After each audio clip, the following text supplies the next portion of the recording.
Hello, in this video I am going to create an Excel reader application using Angular. By the end of this video, you should be able to upload an Excel file and you should be able to read the Excel file records and display them in your browser. This is the Excel file that we are going to upload in our Angular application. So we should be seeing all these records, employees records along with their salary and then their age in our Angular application by the end of this video.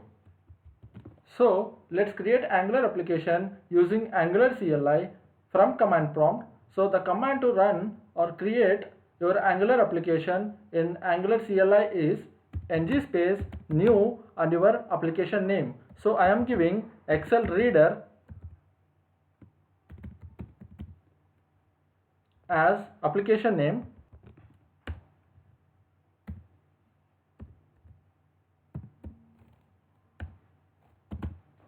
And hit enter.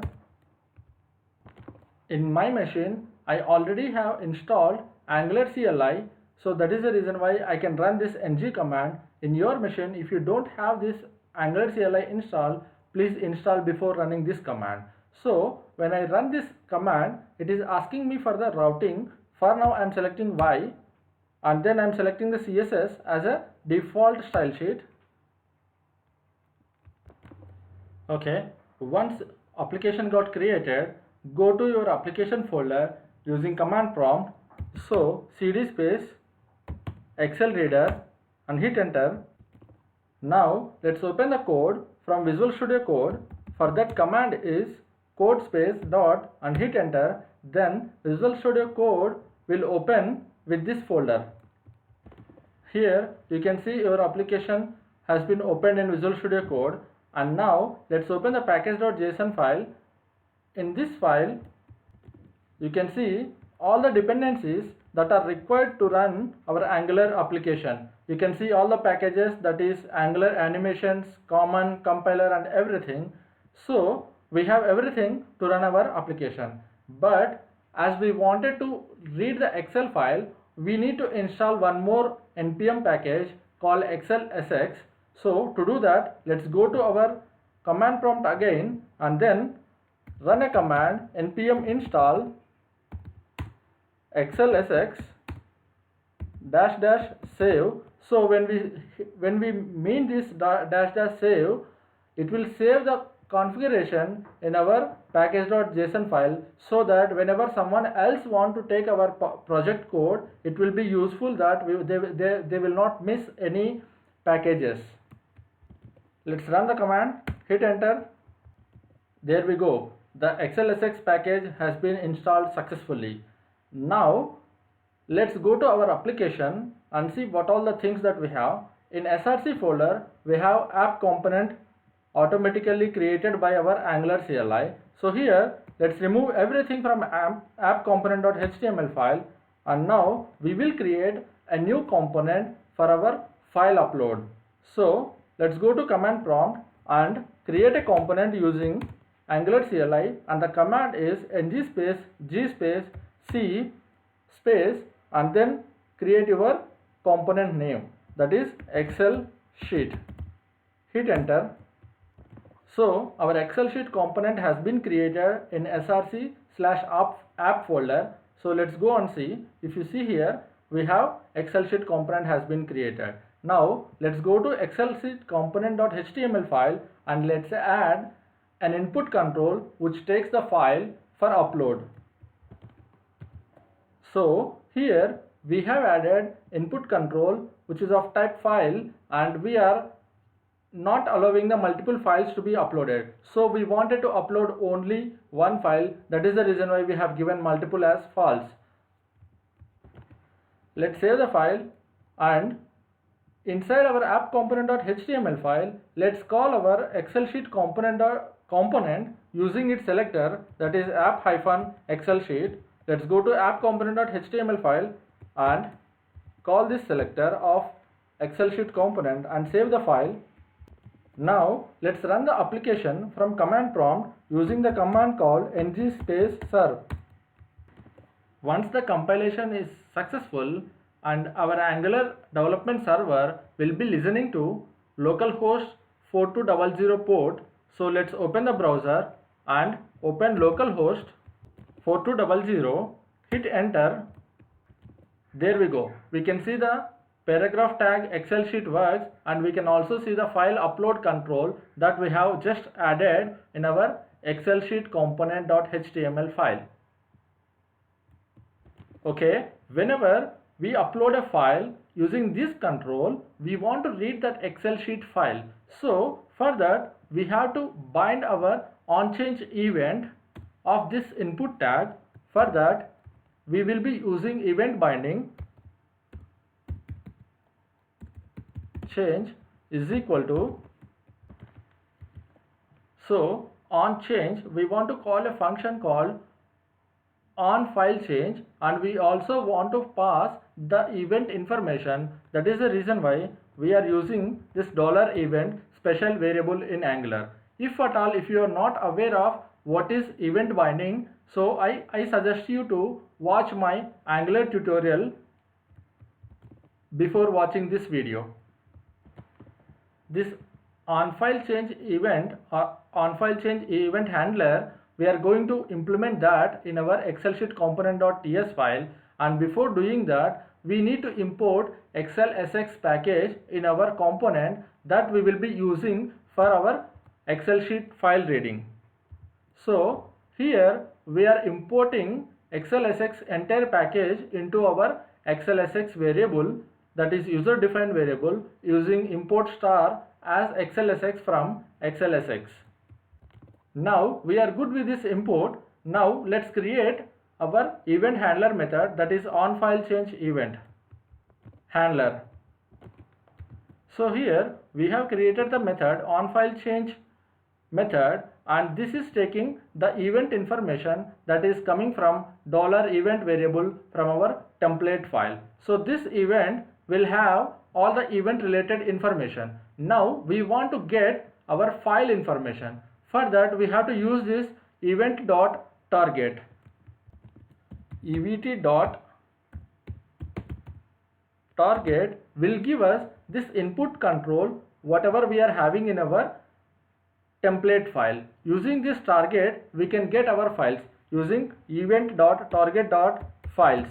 This will give us all the files whatever we are uploading to our upload control. Right now let's store this target itself, instead of storing the files, into one constant called target is equal to event.target, and I want to keep the data type of this target as data transfer. This is an interface that holds the data that is being uploaded during our upload operation. Let's convert this event target also to data transfer.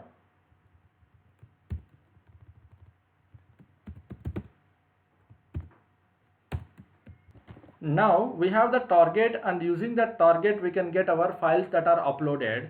So let's add a condition validation, so that whenever the user enters more than one file, whenever user uploads more than one file, we want to throw an error. For that, let's just add if condition. So here in this if condition we are checking if the target.files.length is not equal to 1, then we are throwing a new error with our error message, cannot use multiple files. Here I can see an underlined red color message saying that error is not there. So that is the reason behind it is I am using the old version of TypeScript. So let me change this TypeScript version to my workspace version, that is 3.8.3. If I check this, then the error will be gone. Let's check this if the validation is working fine or not. Let's go to our browser and let's try to upload multiple files. Let me select test Excel file and also test Excel file 2, and then click on open. Here immediately it is showing cannot use multiple files. This is exactly same as the error message that we are throwing in this. Okay, now we are good with the validation message also. Now let's go ahead and read the file. To read the file, we need to create file reader object. For that, we have created the file reader object using new keyword, and we are keeping that in a reader variable, reader constant. Now to read the file, we have to use this reader object, reader dot read. If you see here, we have many methods: read as array buffer, read as binary string, and read as text, and so on. So here our XLSX package expects the binary string, so that is the reason why we are going to use read as binary string method, and this method expects the blob file, that is the file. So we can get the file using target dot files, whereas this will give us array, so we want to have one file. So let's access one file using this index, that is the first index is 0, so that is the reason why we are entering target dot files of 0. The read as binary string method is used to start reading the contents of the specific file that we have uploaded, and when the file reading is completed, then the result attribute contains the raw binary data from the file. So whenever the file reading is completed, it will also trigger one event called onload. So we have to write onload event, we have to implement that onload property, then only we can get the raw binary format of the file. If you see here, the read as binary string is having return type as void, so that is the reason why we won't be able to get the value of binary formatted string from this method. Rather, we have to implement onload event, so that we have to do prior to this calling, because if we configure that onload event prior to this, then only when this is being executed, that onload event will be fired. Let's do that. Reader.onload is equal to, here we are writing an array function, arrow function, that is taking the event information as input parameter. This event will have the reader as a target. Just like our input onChange event, as we are having event.target as our input control, here e.target will be having the reader value. And as we told, when the file reading is completed by this read as binary string, we will have this method executed, and by that time we will have this binary formatted data in the result property of this reader. So to access that, we have to use e.target.result. So let's do that. So here I am storing this in a b string, that is a string, and here we are getting this value from our e.target, that is nothing but our reader, and dot result, where the result will have the binary formatted data. Now we can pass this binary format of the file to XLSX read method to read the workbook. Let's do that. So here we have created a constant, that is WB, that is workbook, and which is of type XLSX.workbook, and is equal to XLSX.read. This is the method which takes our binary string and then give us the workbook type. So it also takes another parameter called type. As we are passing the binary information, here we are giving the binary as a type. These are the default methods provided by XLSX package, so we can simply consume that to read our Excel file. Now we have the workbook, but workbook contains many worksheets. So now to read the worksheets, we can simply use wb.sheetnames, so that we will get the sheet names.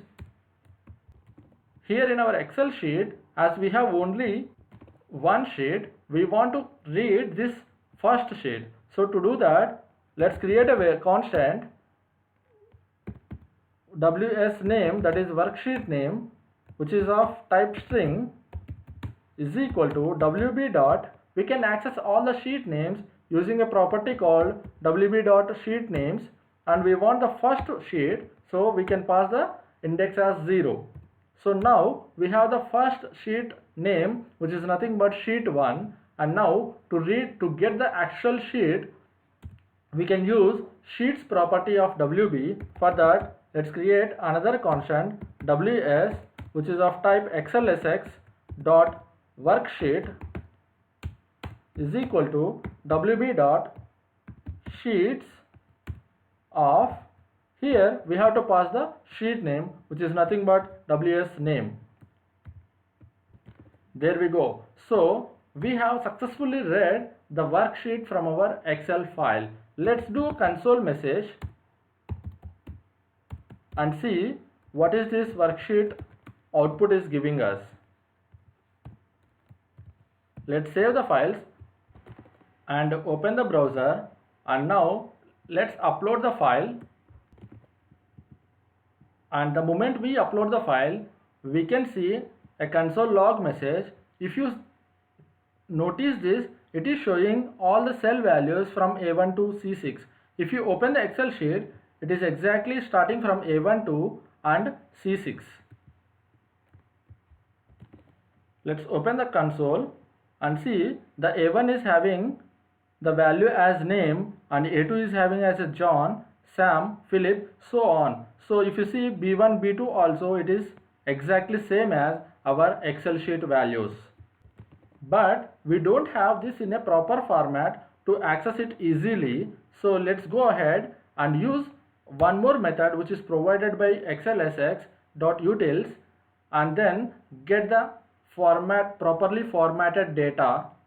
For that, we have to create a local variable for this component, which is of type, let's keep the name as data, and this is of type array of array. The reason is we have a row, multiple rows, and each row is an array. So that is the reason why we are having a array of array as a data type for this. And then we will get this loaded, this dot data is equal to, we are calling xlsx.utils.sheet to JSON method, and which is taking our worksheet, that is ws. We are passing this to our sheet to JSON method, and also we are passing header as 1. So header as 1 will give us array of arrays as an output. That is the reason why we have given header as 1. And rather than this, other than this header, the number, we can also give array of strings.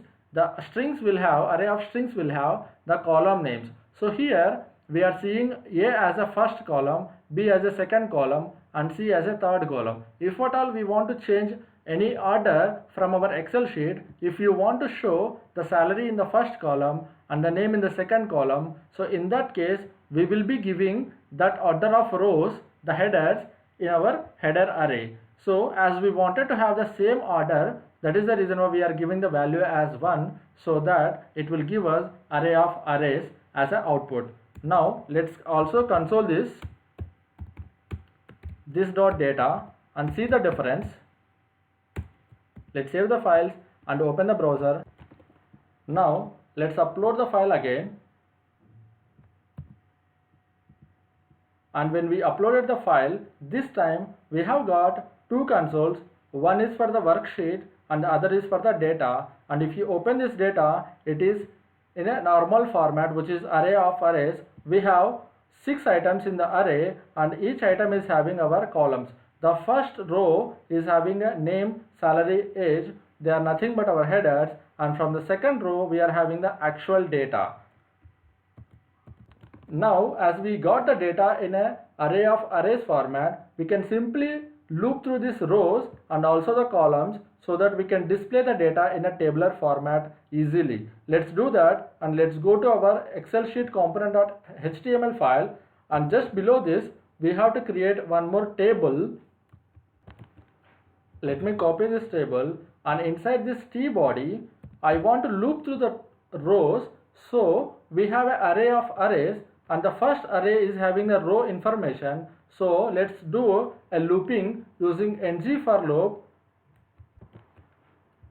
So here we are looping through this data. So data is nothing but array of arrays. So the first array will contain a local variable called row. So each row will be assigned to this row variable, that is template input variable, and using this variable we will again do a looping through our columns. So for that we have to do a TD looping. So here we are again looping through this row, and we are assigning a variable, that is the cell value, to the cell variable, and we are displaying this cell variable. So for the first row and first column we will get the first value as the first column of our Excel sheet, that is name, and for the second row and for the first column we will get the John as a value. Here we are looping through the row, and inside a row we are going through the column. So first it will loop through name, salary, age, and then John 50,000 and 35. This is how the loop will be executed, and it will be showing the data in our UI. Let's save the files and open the browser, and let's upload the file again. And the moment I uploaded the file, I can see all the data which is exactly same as our Excel sheet file. And if we add any extra data also, it will read the content and it will show in our UI the moment whenever we uploaded the file. And now as we are already having the variable data in our component.ts file, now whenever we want to save this information, we can just have one button and send this data to our REST APIs, so that we can save this all information of Excel sheet into our database table.